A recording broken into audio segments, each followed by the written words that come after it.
Greetings, fellow action figure connoisseurs, and welcome to another episode of Digital Caveman Presents Marvel Monday.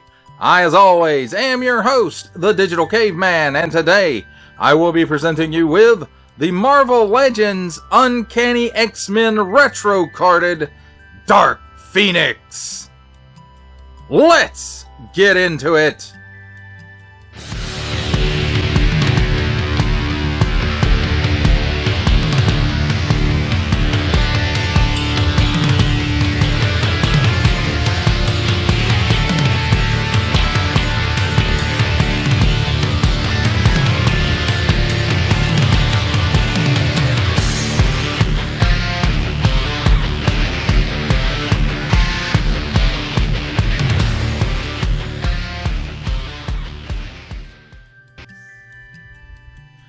Let's start things off with a look at the packaging. And here we have the Marvel Comics logo, which is my favorite logo. The logo from the very late 80s and early 90s. Pheonix symbol. Warning, don't stick things in your pie hole that don't belong there. The Uncanny X-Men Pheonix Saga. Nice blister showcasing the figure and her accessories. And then here we have some nice artwork of Crazy Jean. Pheonix Flame. Dark Pheonix. Hasbro print and assortment number. Nothing on the top, nothing on the bottom or sides because it's a blister other than, alternate views of the figure.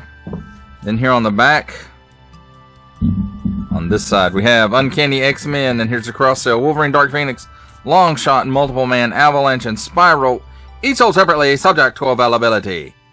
Small print, fine print, legalese print, main China print, symbols I'm not going to learn, and a barcode. On this side, Marvel! Nice line art of Crazy Jean. Dark Pheonix. Overwhelmed by the power of the cosmic Phoenix entity, Jean Grey gives in to the being's destructive tendencies. And then here it is again in some other languages I do not read. Recycled print. Attention, don't stick things in your French pie hole that do not belong there. Achtung! Don't stick things in any other language pie hole that do not belong there. Don't give it to babies. Hasbro print and a number. That, my friends, does it. For a look at the packaging.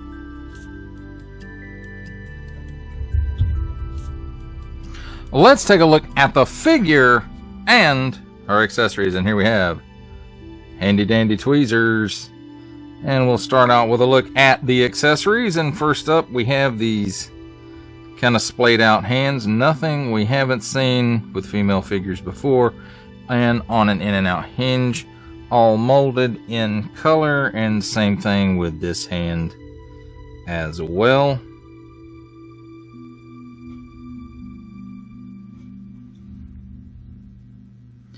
And then she also comes with this Pheonix accessory.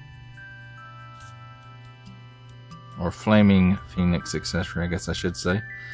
It does have a lot of nice molded detail, and it is molded in a translucent plastic, and it looks like maybe two different plastics were used, because as far as I can tell, there is no paint.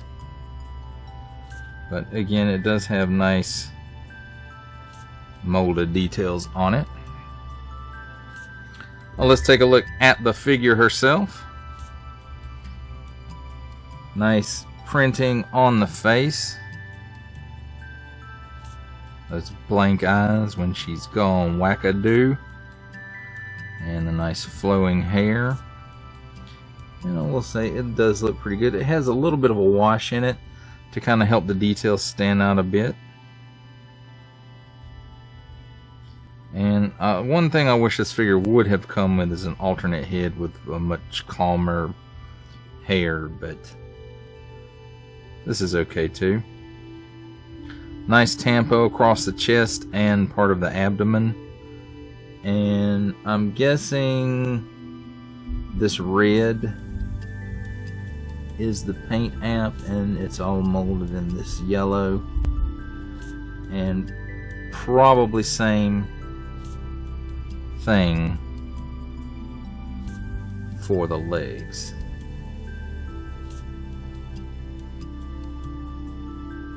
not a whole lot going on the back. We do have this piece as a separate moving piece, and it does have that gold paint app on it right there. Let's take a look at her articulation. Because of the hair, she can't really look up. She looks down that far, and she's on that classic Hasbro Marvel Legends hinge and ball. She's got some chicken neck going on there. She's got some waggle. And she can do the full exorcist. At the shoulders, 360 degree rotation. I would have liked to have seen a butterfly in there, but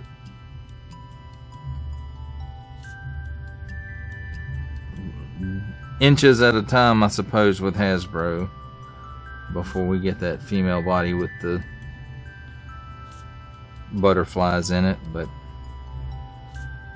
I think it might be on that new Avengers Target exclusive Black Widow. But anyway, she has a cut here at the upper bicep, double hinged pinless elbow, so that's good. Gets that much of a bend. 360 degree rotation at the fist on an in and out hinge, and in and out hinge on the other side as well. It's a cut where the chest and the abdomen meet. It gives her plenty of hula. She can bend back that far, forward that far, and she can lean left and right. Also, because there is no waist cut, she does get a 360 degree rotation there, but any rotation is gonna mess this up. At the hips, she can give you that much of the splits. She can kick forward a little bit better than 90 degrees. Backwards, about 2 steps maybe. Cut here at the upper thigh for a 360 degree rotation. Double hinged pinless knee, so the pinless double hinged knees and elbows were a nice addition for this figure. So you can get that much bend out of it. At the nothing in the shin area, at the ankles, tilts down that far, tilts up that far, so that's really good. And forward facing pin for rocker.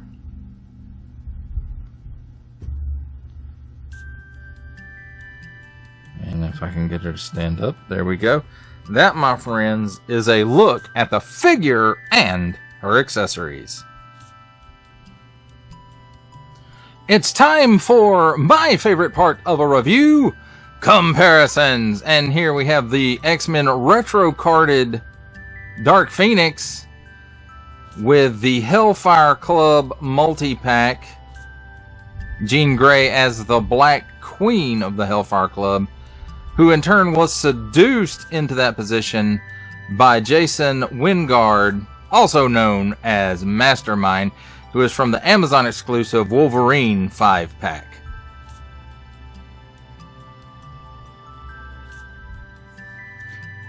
Here we have the Marvel Legends series X-Men retro carded Dark Pheonix with our final Marvel Legends comparison, making his cameo appearance, Stan the Man Lee from the G.I. Joe Classified series, the Hasbro Pulse exclusive Regal variant Cobra Commander, from Star Wars The Black Series, the Archive Edition 501st Legion Clone Trooper, and for a 7-inch comparison, from Masters of the Universe Masterverse line, the 40th Anniversary He-Man.